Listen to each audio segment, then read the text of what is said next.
advantage. The fact of the matter is Jeb has no foreign policy experience, none. He just has no foreign policy experience, and he was governor a long time ago. The world has changed a lot in the last 10 years, and foreign policy has changed a lot in the last 5 years. And no one on that stage has more experience or has shown better judgment or a better understanding of the national security threats before this country than I have. And that is a ridiculous thing to say. He's on the Foreign Relations Committee, so he assumes he has foreign relations experience. He does not. He knows nothing. I would put my hands in it. I would prefer John Kasich, who literally has no foreign policy, because John Kasich has a thought process that I respect. I thought that was a fatuous statement.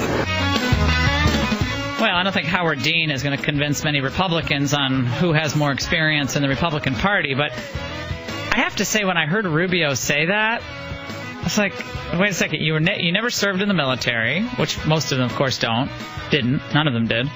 You didn't serve in the military, and you've never done anything in the way of being a chief executive in your life. But you sat on the Foreign Relations Committee, so you can run the U.S. military and be the commander-in-chief? I mean, I think it's a stretch. Joining us now, Craig Shirley, of course, the author of Last Act and a huge bestseller, Reagan's Final Years, and author, writer extraordinaire. Love him. Craig, that was something. Rubio was trying to rebuild his wounded image after New Hampshire, so he does a big press avail yesterday for 45 minutes, and it was a range of issues and more foreign policy experience than anybody. Well, he's trying to create separation from Bush, that's clear, but I don't think it's going to work. I think he's still bogged down, quite frankly, by his bad debate performance. It seems like what everybody's talking about, and it may become the defining event for him of his lifetime, just as George Bush's bad debate performance in the Nashua debate with Reagan in 1980 became, in many ways, always was a millstone around his neck. That he had a reporter wrote at the time that it created the perception that Bush had the backbone of a jellyfish, and he never completely shucked that image. He's trying desperately to change the subject, but I'm not sure he's been successful. Yeah, well, he said, look, I've performed in 7.95 of the debates really well, sure. And we all know just moments can end a political career. Just ask Rick Perry. But this is what Nicole Wallace, who used to work for George W. Bush on MSNBC, what she said about Jeb's foreign policy credibility. Let's listen. And I think Jeb is the rightful occupier of that Reaganism in foreign policy. And whether he prevails or not, we'll say more about the party than Jeb Bush. But Jeb Bush has done the work. He understands the world in a nuanced manner. Unfortunately for Jeb Bush, we are not having a nuanced debate about foreign policy at this point in the campaign. We might have more of one in South Carolina. But the notion that Jeb Bush is sort of behind Marco Rubio on matters of foreign policy is ludicrous.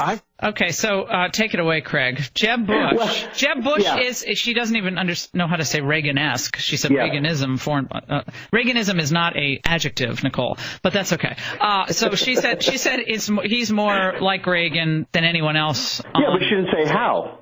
She didn't say how he's like Reagan, and I defy her to compare Jeb Bush's experience in foreign policy with Ronald Reagan's. First of all, I mean, let's accept the fact that except for military generals like Dwight Eisenhower, is that very few men step into the presidency with the foreign policy experience that they really, really need. It's an on-the-job training session. I mean, Barack Obama obviously didn't have any foreign policy experience, didn't serve in the military.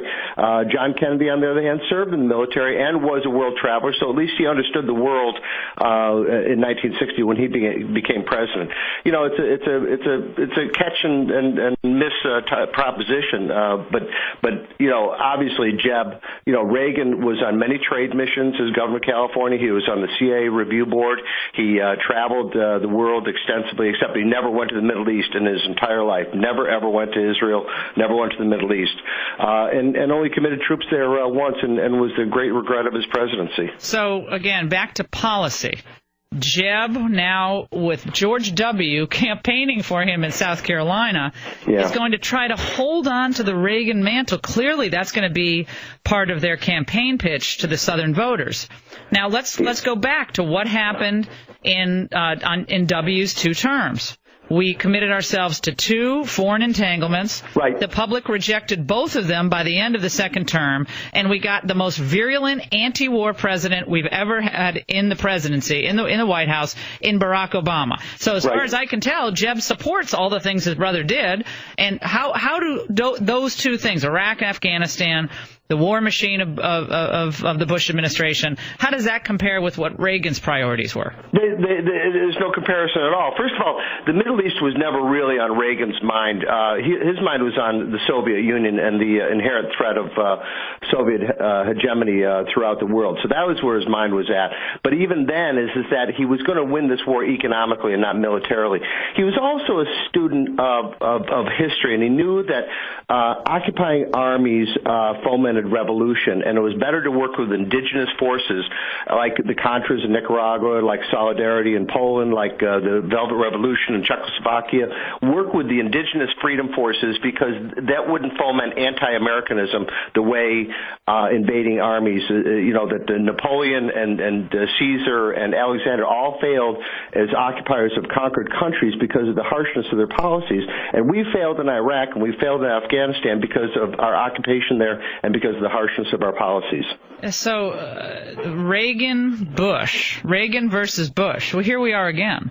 And yet the Bushes try to say, no, we're like Reagan. And but they're not. It's just such a muddling of history. They can say it all they want, but common sense in a cursory study of history proves anything but. And they're just making fools out of themselves by trying to compare themselves to Reagan.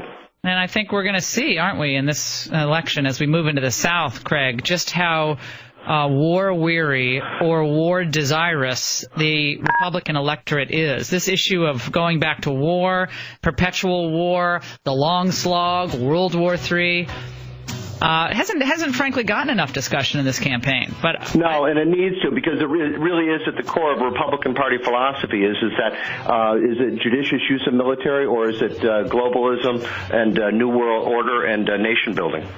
Craig Shirley, always great to have you on. Last Act, of course. If you haven't read it, buy it. One of the best books of 2015. Made our best book list on Life Zet. Craig, thanks so much.